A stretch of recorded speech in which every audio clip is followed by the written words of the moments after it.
Los agujeros negros son quizás los lugares más misteriosos del universo. Y con justa razón fueron los protagonistas del Premio Nobel de Física del año 2020. Este premio se repartió entre Roger Penrose y Reinhard Genzel y Andrea Ghez, quien es la cuarta mujer de la historia en recibir el Premio Nobel de Física. Es genial. Pero curiosamente, en los medios se ha dado mucho más énfasis al trabajo de Genzel y Ghez que al trabajo de Penrose. Y justamente esa es la razón que me motiva a hacer este video, explicar qué es lo que hizo Penrose. ¿Por qué? Bueno, si ven en los medios, se van a dar cuenta rápidamente que Genzel y Ghez sí hicieron una hazaña fantástica, que fue estudiar las órbitas de estrellas en el centro de nuestra galaxia y determinar que ellas estaban orbitando un algo oscuro, alcanzando velocidades de hasta casi el 2% de la velocidad de la luz. Para conseguir algo así, en esa región oscura, en el centro de nuestra galaxia, debe haber algo así como 4 millones de veces la masa del Sol. Entonces sí, por supuesto, es una hazaña épica, es un descubrimiento fantástico. Y por supuesto, Genzel y Ghez tienen el premio Nobel más que bien merecido. Es genial. Sin embargo, en los medios se comenta poco sobre qué es lo que hizo Penrose. Y uno dice, ¿y por qué será eso? ¿Por qué tan misterioso lo que hizo Penrose? Y pienso que la razón de esta diferencia en el énfasis es que el descubrimiento de Genzel y Ghez es algo que uno puede imaginar, que uno puede visualizar. Por ejemplo, uno puede imaginar un algo oscuro y las estrellas girando alrededor. Es algo que uno puede visualizar, que uno puede imaginar. El descubrimiento de Penrose, en cambio, es de una naturaleza completamente distinta. De verdad es algo inimaginable. Algo relacionado con la geometría curva cuadridimensional del espacio-tiempo. Ningún ser humano puede imaginar eso. Está mucho más allá de las capacidades de nuestras mentes. Al contrario de lo que dice la frase cliché, la imaginación sí tiene límites. Y Penrose hizo algo que parece imposible. Pensar en lo inimaginable. La herramienta que nos permite romper con nuestros límites y ser capaz de pensar en lo inimaginable es las matemáticas. Entonces, claro, para comprender lo épico del descubrimiento de Penrose, tenemos que comprender un poco más de cómo funciona la ciencia, tenemos que profundizar un poco más. Y lo primero es comprender que hay diferentes tipos de científicos. Y eso es muy raro porque solo existe la ciencia, que es el método para explorar el universo sin hacerse tonto a sí mismo. Entonces uno dice, ¿y cómo puede ser esto? Y claro, resulta que la ciencia en su núcleo es de una sencillez, de una elegancia engañosa. Usar el método científico es difícil y aprender a hacerlo correctamente requiere talento, requiere dedicación y requiere años de entrenamiento. Y entonces ahí uno se da cuenta que, claro, dado que la ciencia es compleja en este sentido, hay diferentes tipos de científicos. Y los científicos no solo se distinguen porque estudian cosas distintas, que eso es muy obvio, claro, yo estudio A, tú estudias B. No, es más allá que eso. Es porque hay científicos que hacen cosas distintas. Y comprender eso es la clave para comprender a Roger Penrose.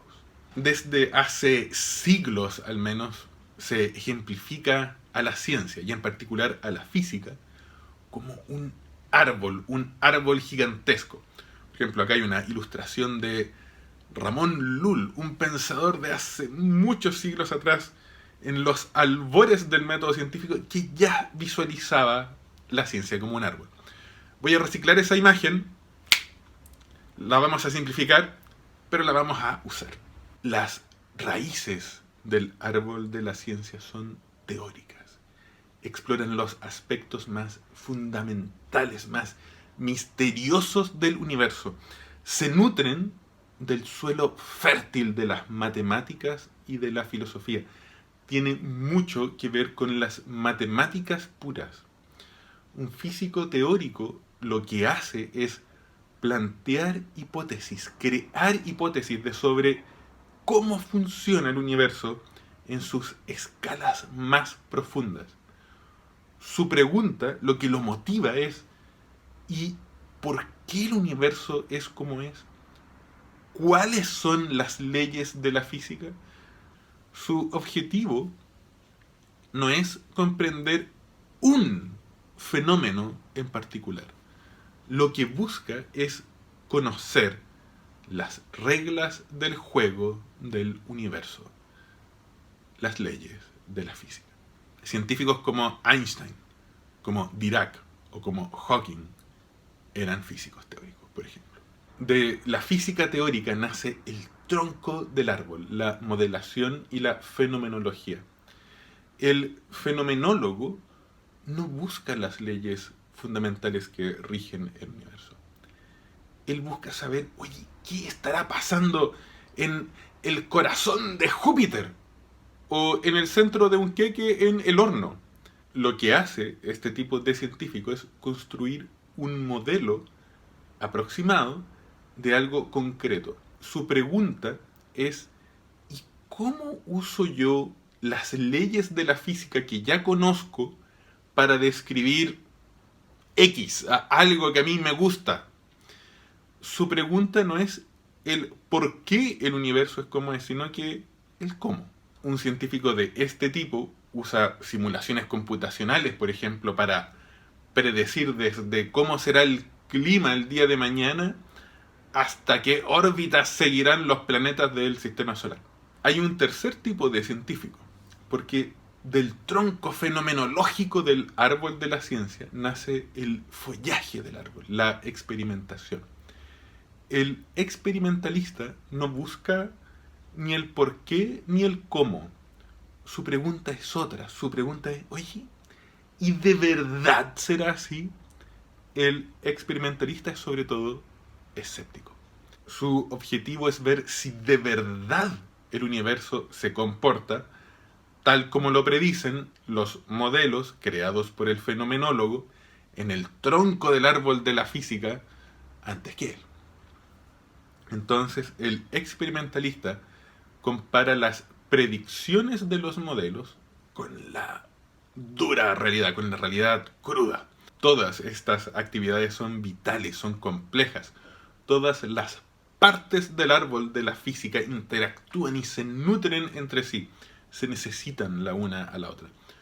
Un árbol sin raíces, sin tronco o sin follaje es un árbol muerto. Todas las partes son igualmente vitales. Y por supuesto, tal como en un árbol real, uno también puede preguntar: oye, ¿y cuándo es que las raíces dejan el de ser raíces y se transforman en tronco? Oye, ¿cuándo el tronco deja el de ser tronco y se transforma en follaje? Las fronteras son suaves, son difusas. Y está bien que sea así. Entonces, con esto uno se da cuenta de la diferencia fundamental entre el trabajo de Roger Penrose y el trabajo de Reinhard Genzel y Andrea Ghez. Y es que ellos trabajan en partes muy distintas del árbol.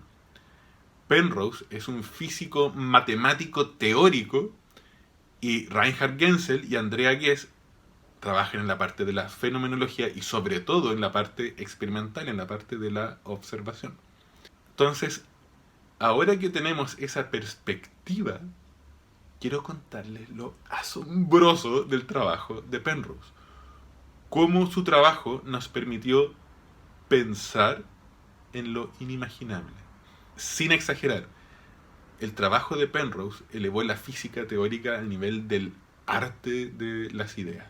Hasta los años 60, nadie estaba muy seguro de si los agujeros negros existían o no.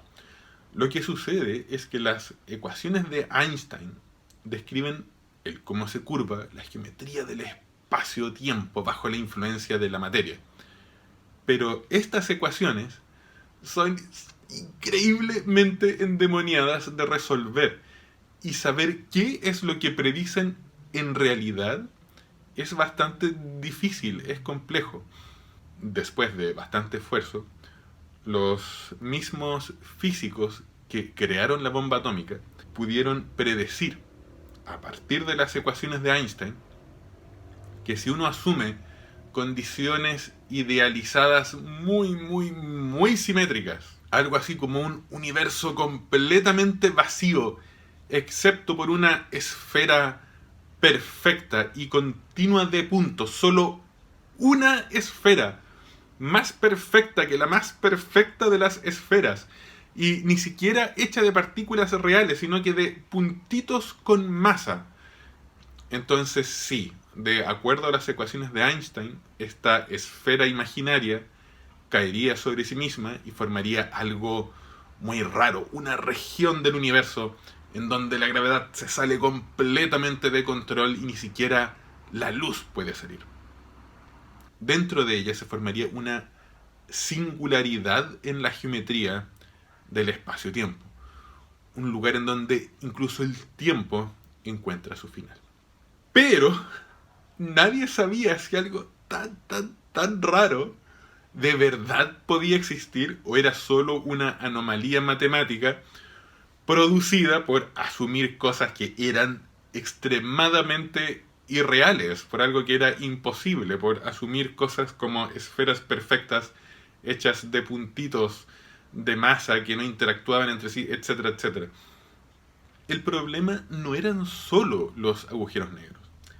La pregunta fundamental, una pregunta de física teórica, era si las ecuaciones de Einstein implican o no la aparición de singularidades, de lugares en donde el espacio y el tiempo llegan a su final, donde la curvatura se vuelve infinita e incluso el concepto de existencia cesa de existir.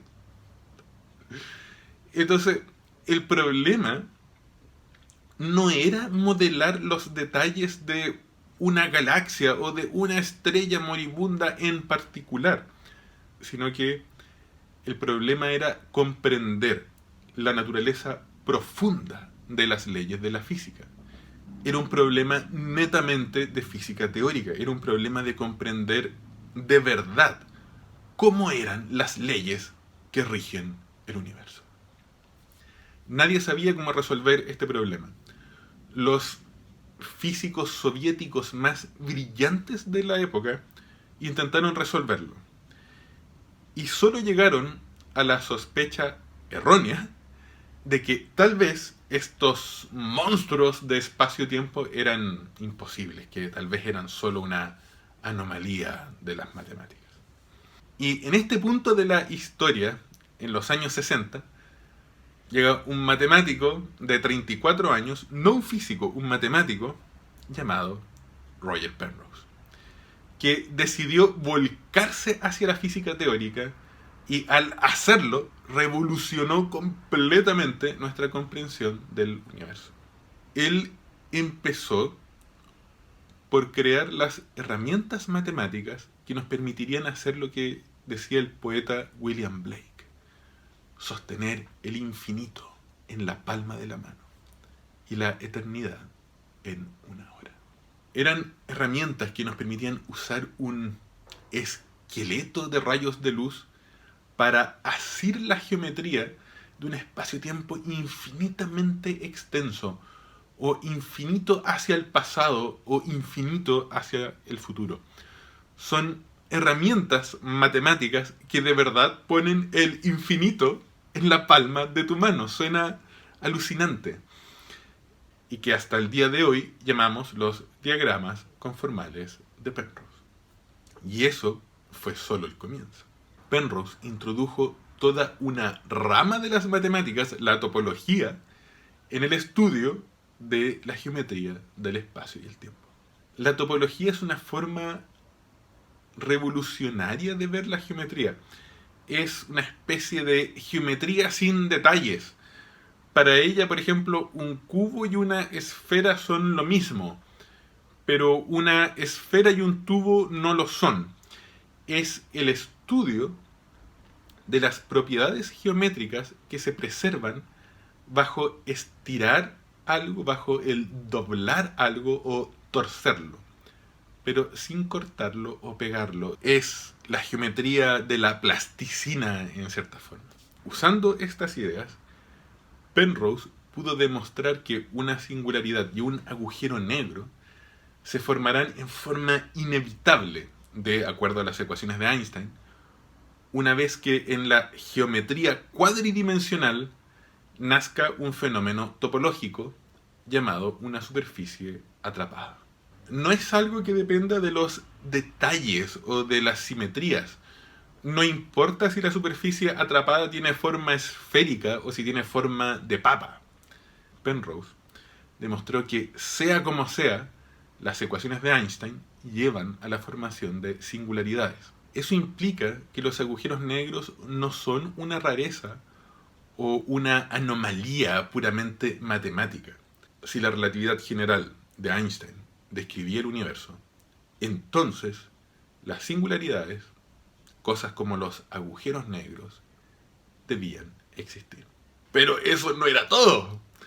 Junto con Stephen Hawking, extendieron estos resultados al universo entero en los teoremas de Penrose-Hawking, mostrando que la relatividad general también predice una singularidad al principio del tiempo, el Big Bang. Y ojo que Penrose y Hawking no es que hayan hecho un modelo describiendo los detalles del colapso de una estrella o del Big Bang. Hicieron un trabajo teórico mucho más profundo que solo un modelo. Lo que demostraron es que las ecuaciones de Einstein, que describen el espacio-tiempo, tienen en su corazón, como algo intrínseco a ellas mismas, en su naturaleza de ley física, la formación de singularidades, tanto en el pasado como en el futuro. Si ellas describen el universo, cosas como el Big Bang y los agujeros negros deben existir. El artículo de apenas 3 páginas de Penrose de 1965, en donde introduce estas ideas, es un revienta cerebros, es una explosión matemática de física teórica pura, asombrosa. Es un artículo de premio Nobel. Por fin, la sabia matemática de la física teórica podía ir desde las raíces hasta el tronco y hasta el follaje del árbol de la física. Solo gracias al trabajo de Penrose nace el concepto de lo que después sería bautizado como agujeros negros. Y nace el concepto de esto como una entidad astrofísica real que podíamos buscar en el universo. Algo que ahora sí sabemos estaba mucho más cerca, que estaba incluso en el corazón de nuestra misma galaxia. Algo que podemos escuchar, entre comillas, con ondas gravitacionales cuando chocan entre sí y que incluso podemos fotografiar, como se hizo hace muy poco. Todo esto es alucinante, es fantástico. Y siento que entonces el contraste entre lo maravilloso de estos descubrimientos y las actitudes que muchas veces tienen los países en Latinoamérica con respecto a la ciencia es enorme. De frentón, en muchas partes, la ciencia es algo que no se comprende desde el punto de vista político, apenas si es que se financia. En Chile, por ejemplo, el presupuesto para la ciencia baja, lo cual es inconcebible, pero así pasa. Incluso cuando se financia hasta cierto punto. En Latinoamérica es muy común una tendencia mezquina y miope de afirmar: no, sí, hay que financiar a la ciencia, pero solo la ciencia aplicada, entre comillas. Según algunos ingenuos de izquierdas y derechas, supuestamente toda la ciencia teórica sería inútil. Digámoslo en forma muy clara: no existe la ciencia inútil. Toda ella busca describir nuestro universo y por lo tanto es útil en algún punto. La ciencia inútil no existe. Y por ejemplo, el trabajo de Penrose y Hawking es prueba exactamente de esto. Su trabajo, que es eminentemente teórico, crea la savia del árbol de la ciencia que va desde las raíces, por el tronco ya está el follaje, y aún más, en donde se transformará en frutos. El árbol de la ciencia es un árbol frutal. Su fruto es la tecnología, y tecnología con el propósito más práctico que nos podamos imaginar, la supervivencia de la humanidad. En los próximos siglos, los trabajos de Penrose y Hawking serán fundamentales para hacer cosas que ahora nos parecen inimaginables, como extraer energía desde los agujeros negros. Por ejemplo, en los próximos siglos quizás algún día usemos agujeros negros microscópicos como los motores de nuestras naves espaciales del futuro, o en escalas de tiempo aún más lejanas. Quizás nuestros descendientes algún día puedan robar la energía de los agujeros negros y así alimentar sus civilizaciones durante escalas de tiempo casi inimaginables. Y en realidad no hace falta ir tan lejos en el futuro. Resulta que otro de los trabajos geométricos, puramente teórico-matemáticos, los embaldosados de Penrose, nos abrió las puertas del mundo de los cuasicristales, que son materiales que ahora están siendo investigados para crear aislamiento eléctrico, recubrimiento antiadherente e incluso para forjar nuevas formas de acero ultra resistente.